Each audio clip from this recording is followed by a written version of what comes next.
The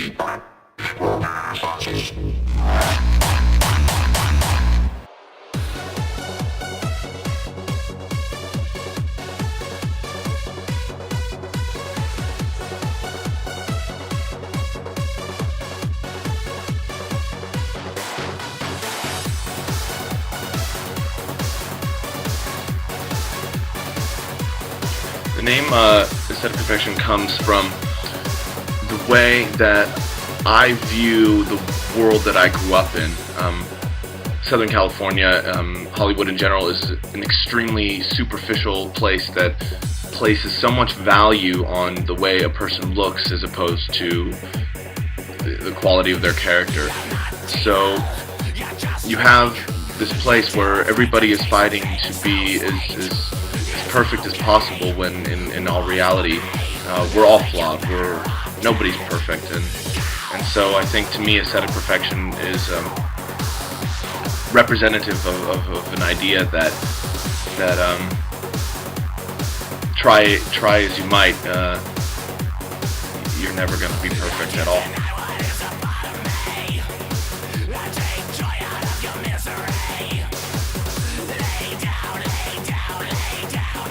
My motivation for creating aesthetic perfection is just simply to express myself. I grew up in a middle-class household and middle-class neighborhood of middle-class America, just being bored and frustrated with the environment of mediocrity. I felt I needed to escape from that, and the best way for me to do that was through music. And I wasn't particularly good at anything else, so I just ran with it.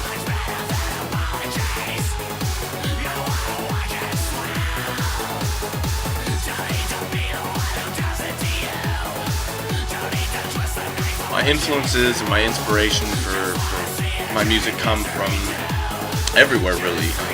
Movies, literature, art, music, life. It's just everything that's important to me kind of influences what I do.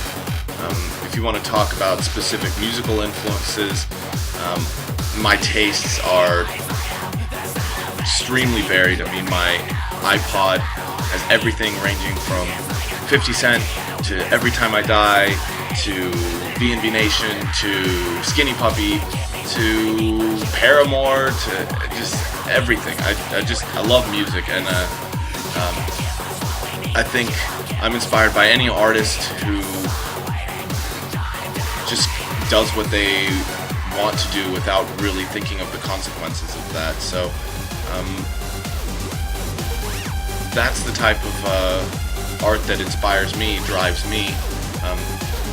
What inspires the lyrical content and the themes of my own music, I mostly try to draw on experiences that I've had in my own life, because I think that that's the most honest music that there is. And I know that I personally relate to artists who are honest about themselves, and hopefully that's something that people who are fans of my work relate to with me.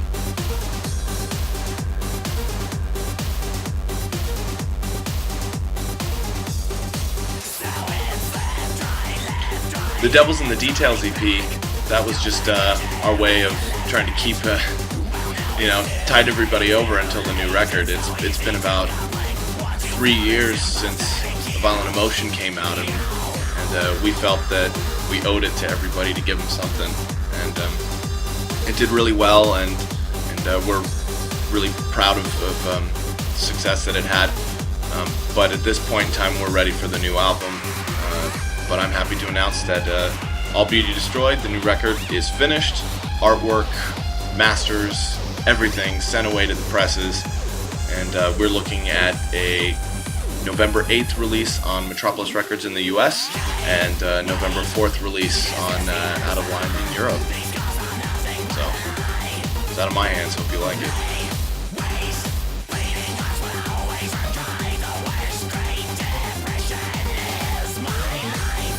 What do I do in my free time? What's free time? I I really don't think that I ever really get any time off. Most of my time is spent writing music, dealing with some bullshit business aspect of the music. This just doesn't stop. This is a 24 hours a day, 7 days a week kind of thing. I mean, I take breaks to eat, sleep. If I'm lucky, I get to spend some time with my friends, maybe have a drink or 20. But really, there's no break, there's no vacation. This is what I do, this is all I do, this is what keeps me alive. I live and breathe this, and there's nothing else.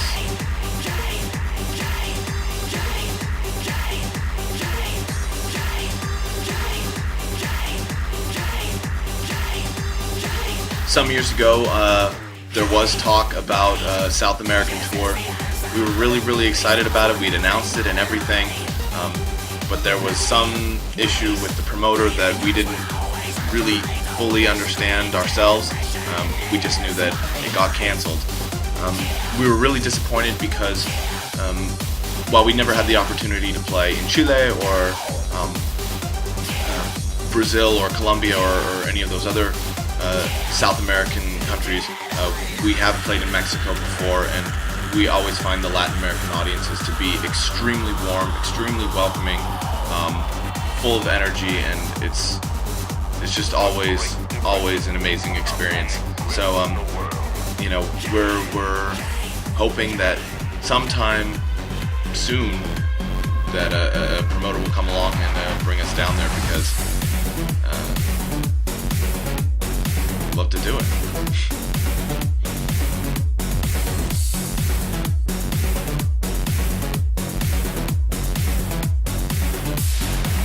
Yeah, as I've said, my experience with the Latin American audience, the Latin American scene, is that everybody is just really passionate and really energetic, and you know, that's the kind of people that we want to interact with. So from the stories that I've heard from my friends who've been down there and played, and from the videos that I've seen, and you know, just everything, it seems to be a really strong and tight-knit community, and we are really hoping that we can make it down there.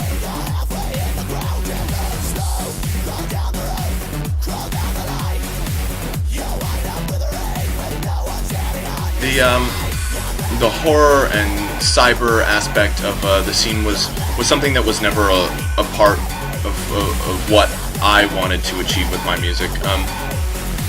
Simply because it just is not really who I am. I mean,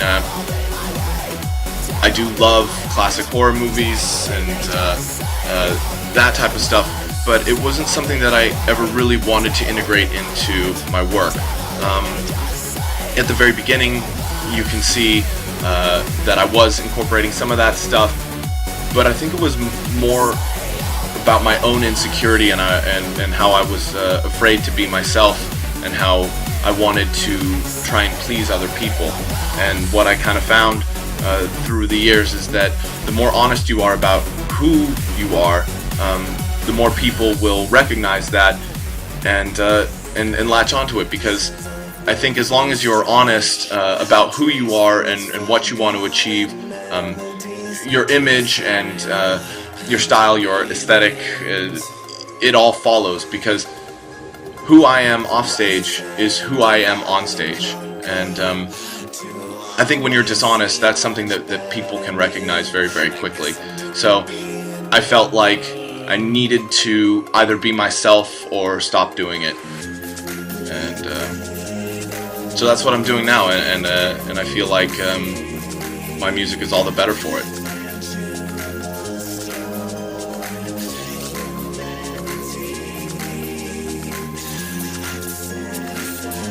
What do I feel when I'm on stage? Well, the moments before I walk on stage, there's always just this immediate panic of, holy shit, is this really what I'm gonna do? Am I gonna walk out in front of all these people and perform and maybe look like a fool, or what if they hate me, or what if something goes wrong, or whatever? It's just this moment of sheer panic, and then the second that I actually walk out there and I look in people's eyes and the music begins, I feel like I reconnect to the music that I've made. I feel like I reconnect, or that I make a new connection with the people that are out there, and it just all melts away, and it's just this fantastic feeling of sharing what I've made with other people, and you know, if they like it, great. If they hate it, great. Who really gives a shit? Because in the end, I am doing this for me.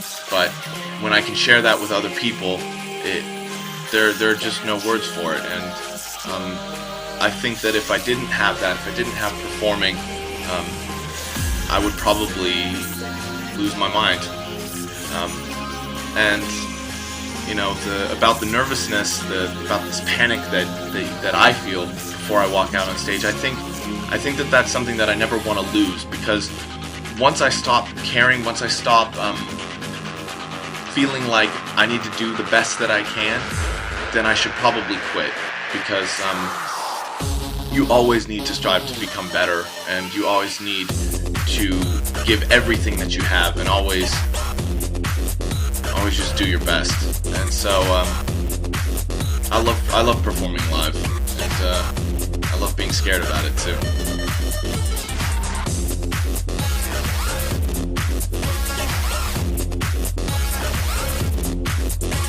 Yeah, I think that this style of interview is actually really awesome. It gives artists a chance to speak to people maybe in a way that they don't often get to do. So I actually think that you guys have a really cool method of interacting with bands, and I'd like to see more people do something like this. I had fun doing this.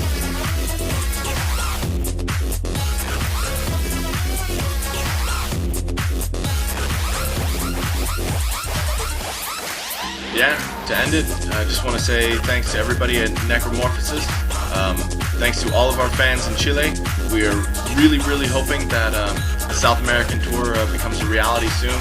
So, yeah, we hope to see you all soon. Cheers. Prost. Salud.